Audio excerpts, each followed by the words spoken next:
Hi guys, Tanya here with Love My Home Designs, and I wanted to jump on here real quick and just do a real quick tutorial for you. For those of you who don't know, today, March 6th, is actually National Oreo Day. And how did I come upon that? Well, I teach 5th and 6th grade currently, but I used to teach like lower grades, 1st, 2nd, and 3rd. And I was looking for fun school days. And I came upon it, and I did it one year with my kids in my class. And ever since then, every class always, knows that, oh, Mrs. Ridley does Oreo Day. So I thought, hey, I made some faux or some fake Oreos this past summer, just for display, for pictures, also to put into centerpieces. I've not done a wreath yet with them, but again, it's just something fun to do, a fun craft. So I thought, well, with today being National Oreo Day, I will let you in on my secret, because it's not really a secret. Okay, actually it's very easy and it's very fun. So what you would first need is some modeling clay. Now I have here, it's just Crayola's black Model Magic clay, and it comes in a very small package. I had ordered this online, so I thought it was going to be bigger, but it's just enough what I need for tonight. Now you also can just use regular modeling clay and then paint it black, and I know several people have done that. I just wanted to take a quick route tonight with this one. So I've kind of started to shape it. Quick note, you need the air dry clay. I wouldn't do the baking kind, the kind that you have to bake. Just do the air dry clay. And what I'm doing is I'm just kind of shaping it around to about the width I'd like for it to be. Now, I have a cookie cutter or cookie mold that I actually purchased, I want to say on Etsy, I believe it was, because I couldn't find it. I think I tried looking on Amazon and stuff. Anyway, for Oreo cookie stamp or cookie mold, and it's where I got this from. Okay, and so what I'm going to do, and it is silicone, okay, so what I'm going to do though is I'm going to take my modeling clay and I'm going to simply put it on that stamp. Now, if you don't have a modeling clay, if you don't have a stamp, you could still use modeling clay and you just, shape it into the size of an Oreo. You just wouldn't have the logo on it. Now, I've already done one here, okay, and it just has a slight impression on it. But I'm gonna go ahead and do this one. This is actually a little thicker than I want it for right now, so let me kind of straighten it out here, and I don't want it too thick. And just I'm gonna kind of actually flatten it out more as I go here. And but fun facts about Oreos, and what I usually do for Oreo Day in my classrooms is I buy a whole bunch of different the different flavors, and I let them try them. I always look really silly when I go to the store. I look like I'm, on this sugar high, and I'm buying 15 packages of Oreos, and I always have to explain it. Yesterday was a little different because I worked and I couldn't get to the store, so I did a home delivery from Instacart, and the girl brought my groceries in when I got home from work, and she brought them to the door, and I told her, I said, really, I'm not an Oreo cookie fiend. I teach, and this is for Oreo Day. And she thought that was so fun.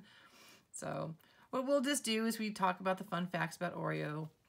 I tell them when it was started and how it's changed over the years and the different flavors and stuff. And then we kind of take a poll on everybody's favorites and stuff. It's just a fun day to kind of, I call it a brain break day.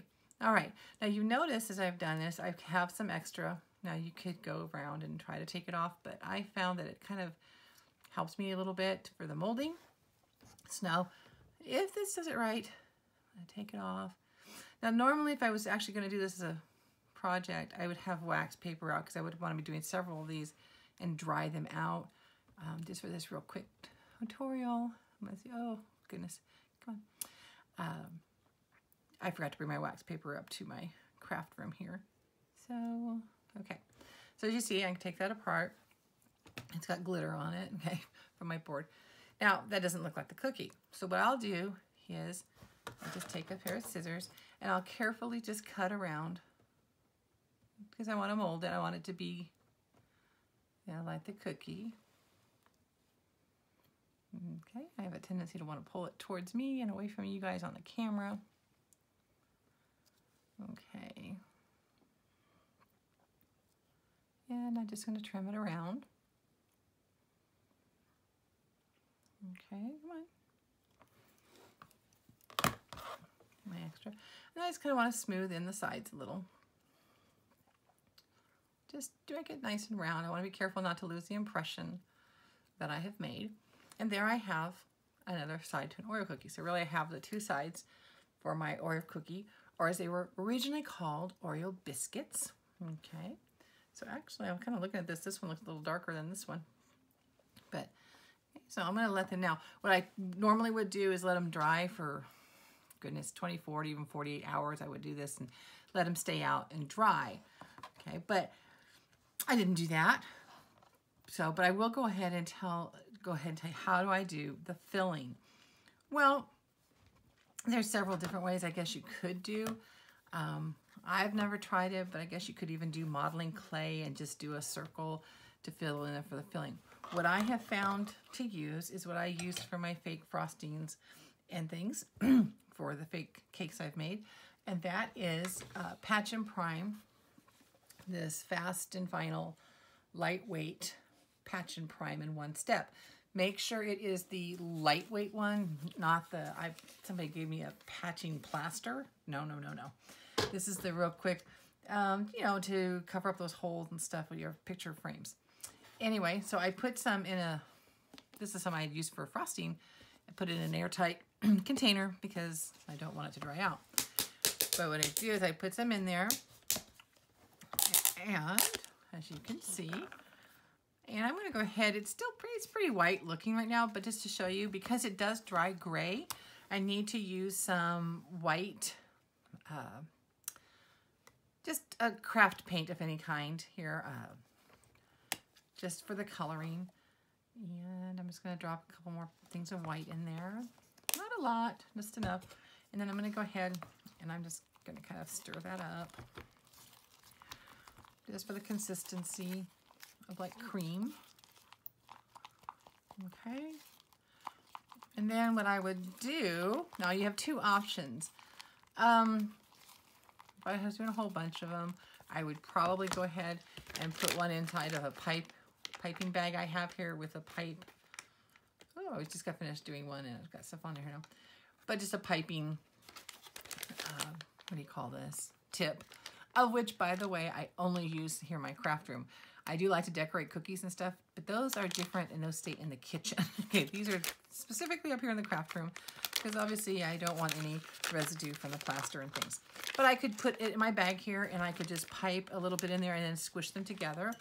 Or what I can do, and I'm just going to go ahead and try it now, even though these aren't dry, I'm going to go ahead and just try a little bit. Let's see if I can really mess this up. I want to just put like a dab. See if we can do a dab of it on here. And just see if we can, I don't want to get my fingers too. It might not work just yet because it's, okay, I know you're still wet.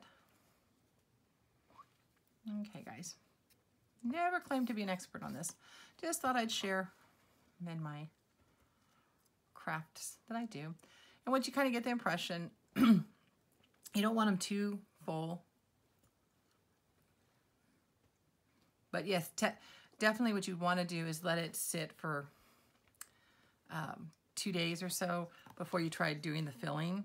And then you just take your other piece and you would put them together. I probably would have put more plaster on in there, but I didn't want to fight with it too much. And then I would just let it dry. And then if it's not white enough for me, I would go ahead and go around the edges and cover them in white. Normally what I would do is take it out to the edge more. This is one I've done last summer. Notice how I've gone out to the edge more on this. And this is pretty hard. So, and then of course you can just shellac them. I haven't shellacked these yet. They've actually been just sitting in a bucket me completing them. But you can tell, and this one's actually a little bit bigger than what I did with this one. So yeah. So then, like I said, I just grabbed a couple of them out of here. And these are some of my finished products. that I have done. Now again, you can use these just as a prop if you wanted to, if you like to take photos. Some of you photographers, I don't know, take a photo of it. You can put them on a plate.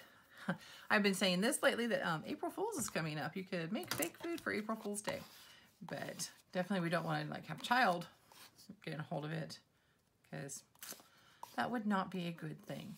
But anyway, there you have it. That is the way I do an Oreo cookie, and the options are limitless. My goodness, I really have only just done it here with the Oreos. I didn't get too much into the cookie thing. I bought some other molds that you could use. I'm trying to find them in my craft stuff here. These are a little large for me for right now, but I know I've come up with something to do. But I got these just for different shapes that you could do. If you're going to do a whole cookie assortment, I know you can do a cookie wreath. People do that. You can do centerpieces for them, something for a fun party, decorations, things like that.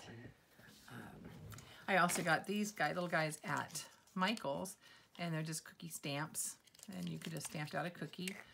Okay, I did that actually with my regular